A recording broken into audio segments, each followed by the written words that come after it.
इस समय एलोपैथी के समर्थक और आयुर्वेद के विरोधी, योग के विरोधी, पतंजलि के विरोधी, रामदेव जी के विरोधी बड़े खुश हैं।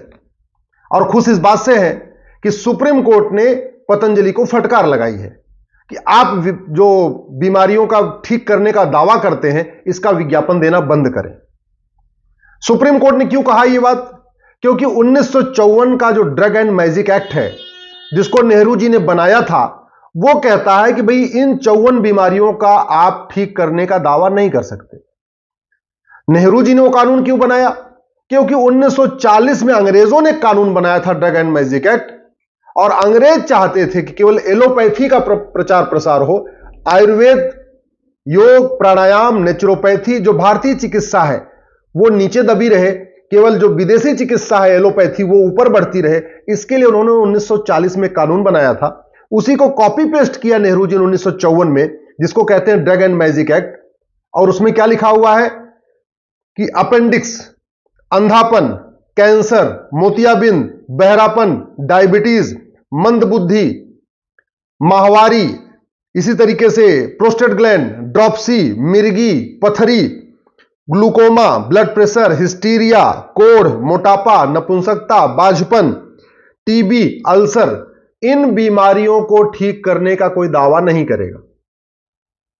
अब कानून इसलिए बनाया गया था क्योंकि इन बीमारियों का इलाज एलोपैथी में था ही नहीं उस समय, लेकिन इन बीमारियों का इलाज आयुर्वेद में था।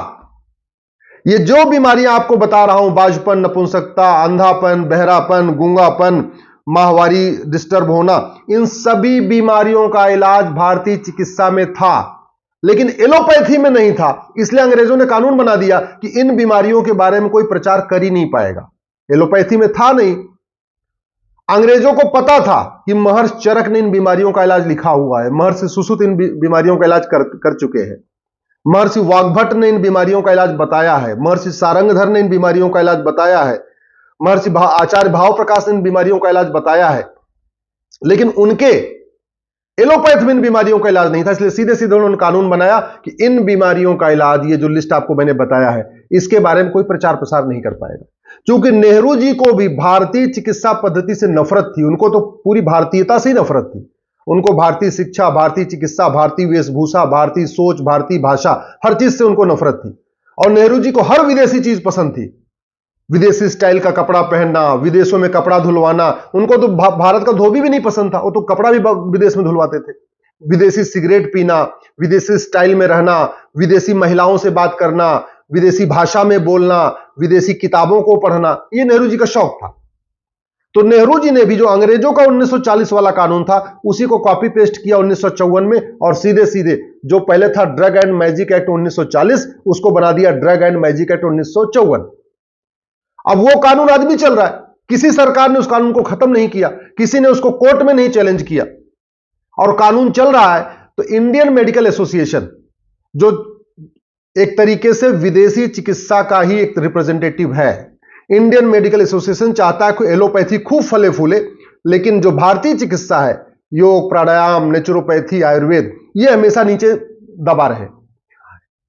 इंडियन मेडिकल एसोसिएशन ने जाके कोर्ट में शिकायत किया कि साहब देखिए, ये जो 54 बीमारियां हैं, इसका रामदेव जी गारंटी के साथ इलाज कर रहे। इलाज क्यों ना करें?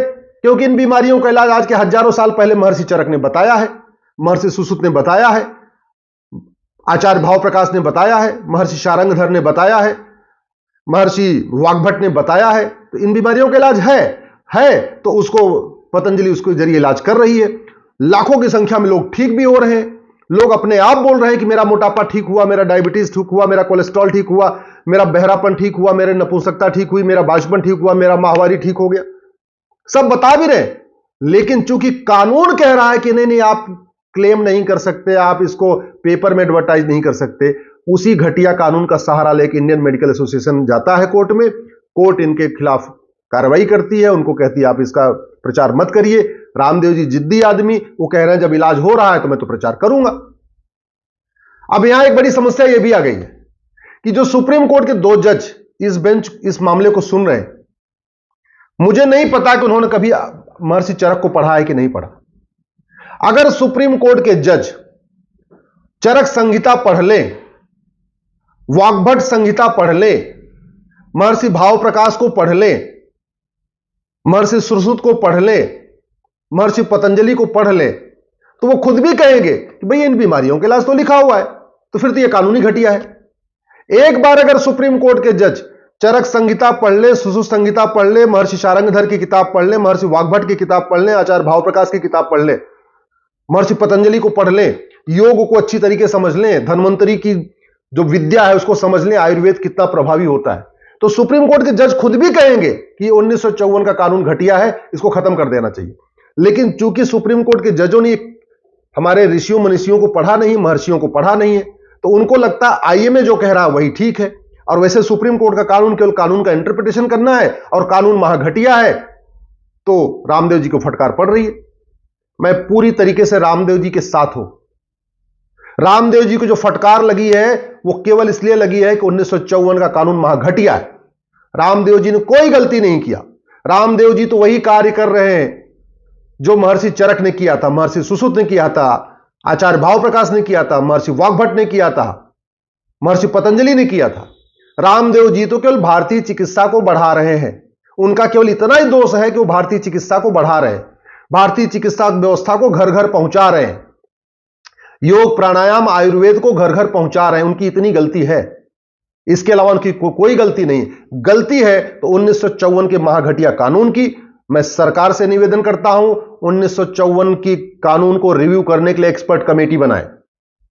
एक बार देख लें कि जिन बीमारियों का इलाज चरक संहिता में है, सुश्रुत संहिता में है, महर्षि भाव प्रकाश ने लिखा है, महर्षि वाग्भट ने लिखा है, उसका प्रचार प्रसार करने में और उसके बारे में कहने में कि हां बीमारी ठीक हो रही है, यह अपराध कैसे हो सकता है? तो यह जो कुछ सुप्रीम कोर्ट कर रहा है वो नेहरू जी के द्वारा बनाए गए घटिया कानून के कारण कर रहा है। इसका मतलब जो फटकार लग रही है सुप्रीम जो रामदेव जी को, वो रामदेव जी की गलती के कारण फटकार नहीं लग रही है। आचार्य बालकृष्ण ने कोई गलती नहीं किया है लेकिन फिर भी उनको फटकार लग रही है। पतंजलि ने कोई गलत काम नहीं किया फिर भी उनको फटकार लग रही है। उसका दो कारण है, कानून घटिया है और सुप्रीम कोर्ट के जजों को चरक संहिता नहीं आती, उन्होंने भाव प्रकाश संहिता नहीं पढ़ा है, उन्होंने वाग्भट संहिता नहीं पढ़ा है, उन्होंने माधवकर साहब की महर्षि माधवकर को नहीं पढ़ा है, उन्होंने भारतीय चिकित्सा कितनी गहरी है कितनी गूढ़ है उसको समझा नहीं है। अरे हमारे खुद पिताजी का घुटना खराब हो गया था और हमने एम्स में दिखाया, बोले घुटना बदलना पड़ेगा। हमने राम मनोहर लोहिया में दिखाया, बोला घुटना बदलना पड़ेगा। हमने एक और बड़े प्राइवेट हॉस्पिटल में दिखाया, बोले घुटना बदलना पड़ेगा। मैं अपने पिताजी को ले गया, पतंजलि ले गया, 10 दिन के अंदर घुटना फिट हो गया, घुटना भी सही हो गया, कमर भी ठीक हो गया, उनके बैकबोन में पेन थी वो भी सब सही हो गया। जहां एलोपैथी में कह रहे थे कि नहीं केवल ट्रांसप्लांट करना पड़ेगा, दूसरा कोई इलाज नहीं है, 10 दिन के अंदर पतंजलि हमारे पिताजी ठीक होकर आ गए, आराम से घूम रहे। ऐसे कितने केसेस हैं, मैंने खुद अपनी आंखों से देखा है पतंजलि में कैंसर का इलाज होते हुए, बाजपन का इलाज होते हुए। लोग आके बताते हैं कि उनका बाजपन ठीक हो गया, नपुंसकता उनकी ठीक हो गई, कैंसर का इलाज हो रहा है। कोलेस्ट्रॉल कितने हजारों लोगों का, लाखों लोगों का ठीक हो चुका है। डायबिटीज तो पूछे नहीं, गारंटीड वहां इलाज चल रहा है। मोटापा, एलोपैथी में मोटापे का क्या इलाज है? केवल सर्जरी करना। लाखों करोड़ों लोगों के मोटापा ठीक हो चुका है, इसके बावजूद उनको फटकार लग रही है और भारतीय इस पे खुश हो रहे हैं। किस बात पे खुश हो रहे हैं कि चलो यार, एक जो आदमी भारत की चिकित्सा व्यवस्था को बढ़ा रहा था, योग प्राणायाम को बढ़ा रहा था, उसको फटकार लग गई, इसी बात से खुश है। कितने दुख की बात है कि विदेशी चिकित्सा व्यवस्था इतनी हावी हो गई है, फार्मा कंपनियां इतनी यहां पे हावी हो चुकी हैं और इंडियन मेडिकल एसोसिएशन, नाम है उसका इंडियन मेडिकल एसोसिएशन, लेकिन वो इंडियन मेडिकल सिस्टम का बिल्कुल विरोधी है। मैं फिर से कह रहा हूं, ये इंडियन मेडिकल एसोसिएशन भारतीय चिकित्सा का घोर विरोधी है, योग प्राणायाम नेचुरोपैथी का विरोधी है। ये केवल चाहता है कि जो विदेशी चिकित्सा व्यवस्था एलोपैथी वही फले फूले, वही कंटिन्यू जारी रहे और भारत की चिकित्सा आगे ना आए, इसीलिए इस तरीके की हरकतें कर रहा है। मैं सरकार से निवेदन करता हूं 1954 का कानून रिव्यू करने के लिए कमेटी बनाए और इस कानून को खत्म करें।